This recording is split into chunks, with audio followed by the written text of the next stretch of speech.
off and you're in a spot and there's nobody else around at all. I can't believe this. Look at all the way around. Hi, buddy. Nothing. Not a soul in sight. Crazy.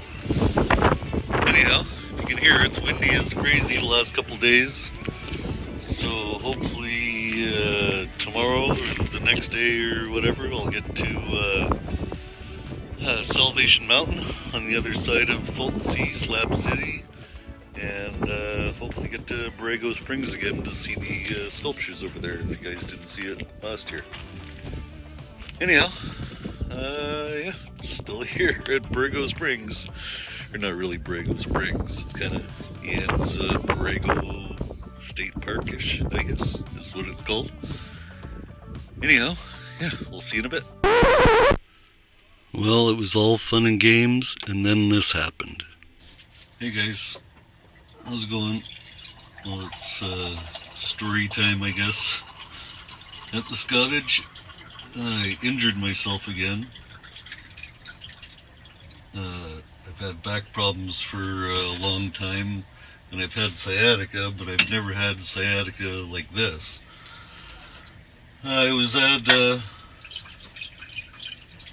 Borrego, where I was in the last video, and stayed there. I was just hanging out watching the Olympics. And I don't know if I was sitting too much or sitting wrong, bad posture, whatever. But yeah, I was actually working on a video, and I went outside to open up the back doors because it was a warm day, and put the screen down, and I stepped outside and I felt something kind of shift in my back, like I pulled a muscle or something, so I did a few stretches. And I came in to actually make a coffee, and my back started getting really, really tight. And as I was making the coffee, it was getting tighter and tighter. And I was bending over to get something out of the middle drawer here. Excuse me. I was bending over to get something out of the middle drawer. And as I bent down, it was like, oh, I can't do that. I was getting shocked, so I was using my knees to bend down and get it. And so yeah, made my coffee, and then all of a sudden, it was just like a freaking hot iron was stabbed into my back with electricity attached to it or something. But I couldn't stand up. I couldn't do anything. I was just sort of lying like this on my bed with my feet on the ground.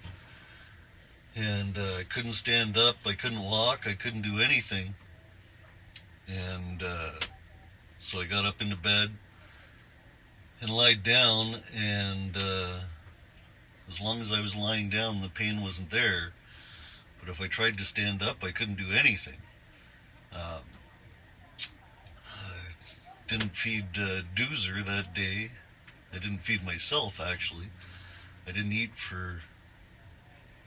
So I ate on Friday, I didn't eat on Saturday, I didn't eat on Sunday, and I got some food in me on Monday finally.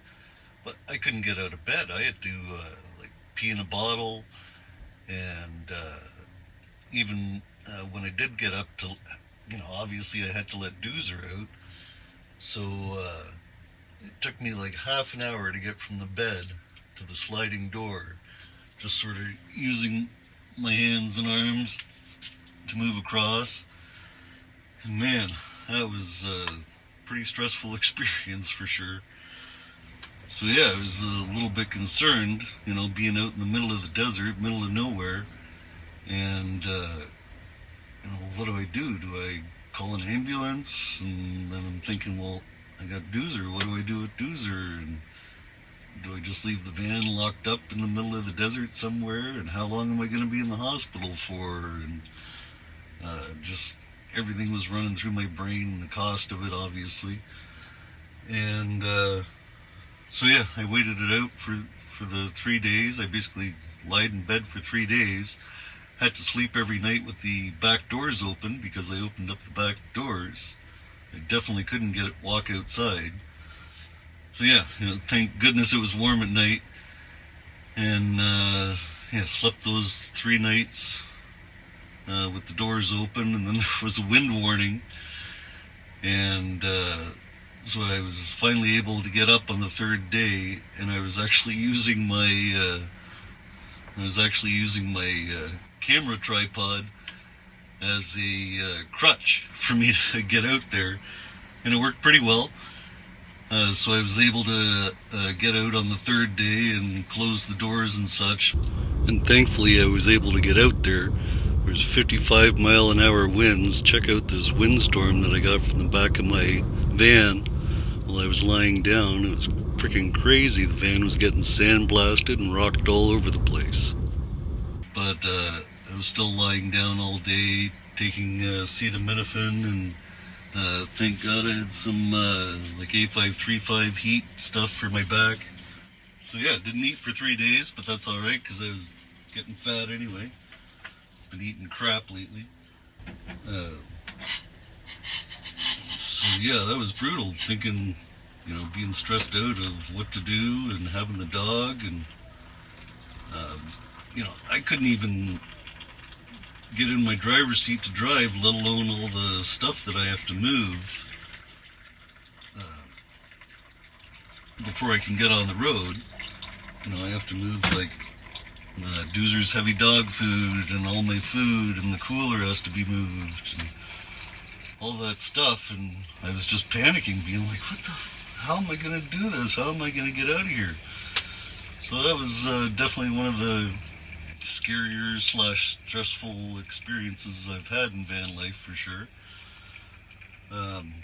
Doing a lot better now, obviously. I'm standing, but still got the pain. I'm actually back at the Palm Springs RV resort, just so that I could be plugged in and not worry about anything, and close to a hospital or doctor if I do need to go see one. I'm pretty sure it's just the sciatica, because I looked online at some stretching moves for sciatica, and they're like yoga. They're called pigeon pose, the two main ones, and those have been helping tremendously. I walked to the front gate and back yesterday, and I'm able to walk around. I went and walked to the shower house and had a shower. So I'm getting around a lot better, but it still hurts when I'm sitting. It doesn't hurt when I'm sitting. It hurts to get up, actually. There's all that stress on the side of my back, and I've had a little numbness in my left leg. That's part of sciatica. So yeah, I didn't enjoy the last week at all. It was very stressful, to say the least.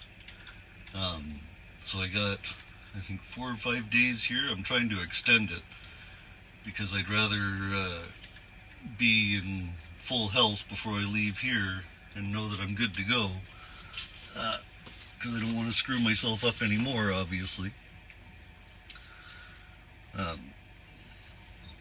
So yeah, I'm hoping to stay here for at least a week anyway. I think I got 4 or 5 days right now. But it's President's Day this weekend, so I'm hoping that I can extend it somehow. If somebody cancels or something, or they sympathize with me, I don't know.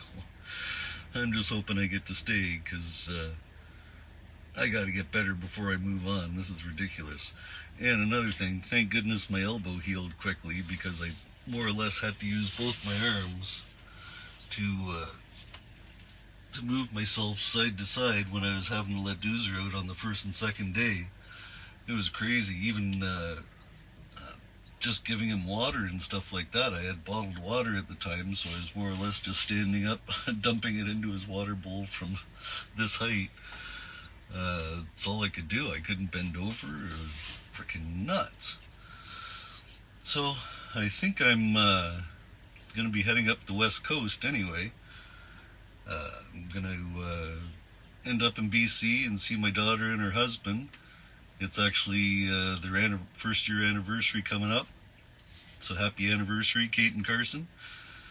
And yeah, it'll be great to see her. I haven't seen her for a long time. She was working in Alaska last year. So it'll be nice to see my daughter. And of course, beautiful BC. I love it up there. So I'll be going up the west coast.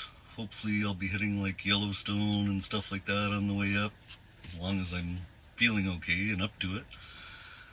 And yeah, that's the only plan I have right now, is just I didn't know which way I was going, actually, whether I was heading back east to Ontario, where I'm from, or go to BC and visit my daughter.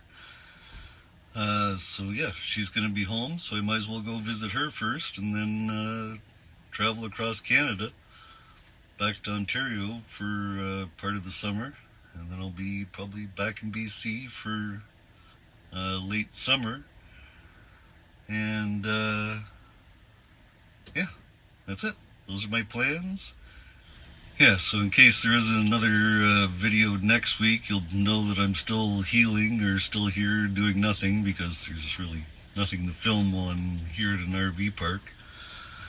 So, if you guys don't see me next week, I'll hopefully see you the week after. So take care, and I'll try and take care of myself, and we'll see you guys soon. Ciao.